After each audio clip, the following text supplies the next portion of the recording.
अब समय आ गया है कि एटलीस्ट जो दुनिया है उनको तालिबान के बारे में तो कोई डाउट नहीं है, लेकिन पाकिस्तान के बारे में जिन लोगों के दिमाग में, और खासकर जो भारत में भी एक गुट है, उनके अब दिमाग में क्लियर हो जाना चाहिए कि ये वो देश है साहब जो समझाने से समझेगा नहीं, और इसका 1 पॉइंट एजेंडा है, स्प्रेड आतंक, आतंक फैलाओ। लोग कहते हैं गो लिव योर लाइफ, अपने पंख उड़ाओ, ये सिर्फ आतंक के पंख उड़ाना चाहते हैं। मेजर जनरल जीडी बख्शी साहब। देखिए साहब, जब तालिबान काबुल पे हावी हुई थी पाकिस्तान की मदद से, पाकिस्तान की मैशिनेशन से, उस वक़्त उनमें आपस में झड़प हुई सरकार फॉर्मेशन के ऊपर। तब लेफ्टिनेंट जनरल फैज़ हमीद साहब ने जाकर एक ऐसी सरकार वहाँ थोपी जिसमें कोई 37 मिनिस्टर में से 17 से ज़्यादा ग्लोबल टेररिस्ट डेजिग्नेटेड थे। 2 उनमें से सबसे बड़े ड्रग्स के तस्कर थे।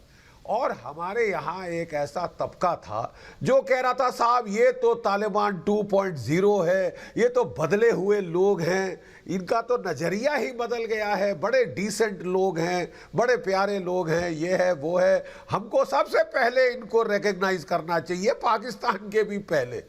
मतलब दिमाग की बीमारी तो आदमी समझ सकता है, लेकिन ये पागलपना, थैंक गॉड हमारी सरकार ने बिल्कुल इन जैसों की आवाज नहीं सुनी, इन जैसों का रौला नहीं सुना। और आज तक एक सेकंड है राजा साहब प्लीज, एक एक करके खुद इसको रिकग्नाइज नहीं कर सका। ये पाकिस्तान खुद इनको रिकग्नाइज नहीं कर सका है, ना चीन।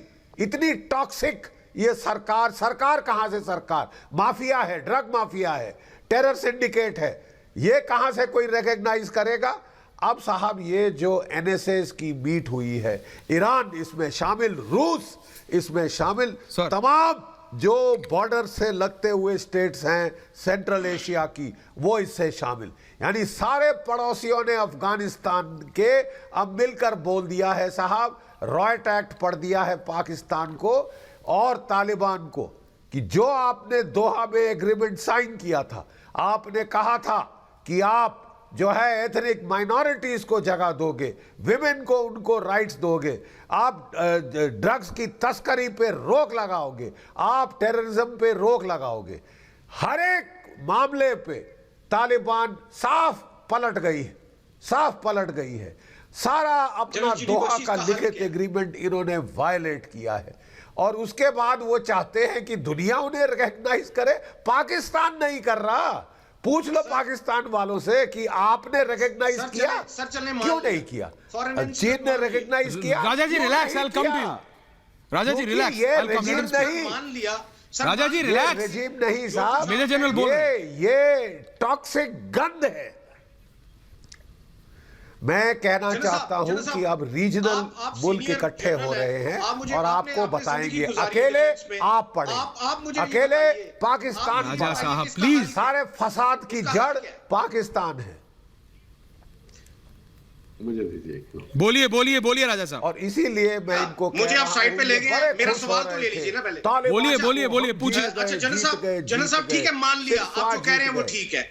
अब इसका हल आप मुझे बताइए कि इसका हल क्या है। आप कह रहे हैं ना कि एनएसएस की बैठक हुई, आपके यहाँ रीजनल एनएसएस की बैठक हुई, आप क्या कर लेंगे, आप क्या करना चाहते हैं? क्या अफगानिस्तान पे हमला करेंगे? क्या अफगानिस्तान के ऊपर 20 साल हमला होता नहीं रहा? नहीं बदलते वो, फिर नहीं बदलते, 2.0 भी नहीं है, वही है, पुराने हैं। आप क्या उखाड़ लेंगे उनका? कुछ नहीं कर सकते आप उनका, आप कुछ भी नहीं कर सकते। आप अगर इस जगह होते तो आप वहां से भागते क्यों? आप क्या भागे नहीं उधर से? अब आप अपने यहाँ एनएसएस को बुला के क्या साबित करने की कोशिश कर रहे हैं? मेरी नजर में आपकी एनएसएस की जो मीटिंग है ना, वो एक गली मोहल्ले का छोटा सा मैच है, जबकि जो ट्रोइका प्लस हो रहा है वो वर्ल्ड कप हो रहा है। हमारे पाकिस्तान में जो हो रहा है वो वर्ल्ड कप हो रहा है, आपके यहाँ वो गली मोहल्ले का मैच हो रहा है। This is what is happening. हमारे यहाँ कौन है? यूएस। हमारे यहाँ कौन है? चाइना। हमारे यहाँ कौन है? रशिया आया हुआ है। हमारे यहाँ कौन है? तालिबान आके बैठे हुए हैं। हम वो बैठक करवा रहे हैं। आप जो बैठक करवा रहे हैं उसमें तो आप अपने एलाई यूएस को नहीं लेके आ सके। मेरे सोर्स मुझे कहते हैं कि आपने बड़ी कोशिश की है कि यूएसए को उधर लेके आए, नहीं आए वो आपके यहाँ। आपके यहाँ तो वो नहीं आ रहे, चाइना नहीं आ रहा, हम नहीं आ रहे। $18 बिलियन की प्रोक्योरमेंट के सिलसिले में अगर रशिया आ गया तो आप अपने आप को पता नहीं क्या समझ रहे हैं। 425,000 barrel a day oil, crude oil आपको आता है ईरान से। जिस तनाजुर में ईरान आपके पास आ गया, आप अपने आप को पता नहीं क्या समझना शुरू कर दिया आपने।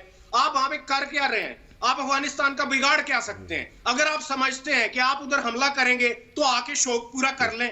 पूरी दुनिया लगी रही है 20 साल, उन्होंने क्या उखाड़ लिया जो आप उखाड़ लेंगे? ये जो आप उखाड़ने की बात करते हैं ना राजा साहब, चलिए मेजर जनरल जवाब दे रहे हैं। मैं एक मिनट, बताता मेजर हूं क्या जनरल उखाड़ लेंगे। आप मुझे जवाब सुन लीजिए ना। सर, बोलिए, आपने बड़ा लंबा चौड़ा सवाल पूछा है जनाब। आपने थोड़ा एक डिबेट के तौर पे करें। आपने बड़ा अच्छा सवाल पूछा है, क्या उखाड़ लेंगे? मैं आपको बताता हूं आप क्या कर सकते हैं, मैं आपको बताता हूं। हमें कुछ करने की जरूरत नहीं। पंजशीर में विद्रोह हो गया है, बदाख्शान में विद्रोह हो गया है, 50 जगह विद्रोह फूट रहा है। ताजिक उठ खड़े हुए हैं, हजारा उठ खड़े हुए हैं, अभी उज़्बेक उठ खड़े होंगे। ठीक है, भूखमरी कि वहां पे हालत आई हुई है। आप अपनी इकोनॉमी संभाल नहीं सकते। ये अब साहब, ये अफगानिस्तान को ये उसकी इकोनॉमी वहां खिलाएंगे जाके। साहब, आपका दिवाला पिटने वाला है। अफगानिस्तान की तो ऐसी तैसी आपने करवा ही दी है।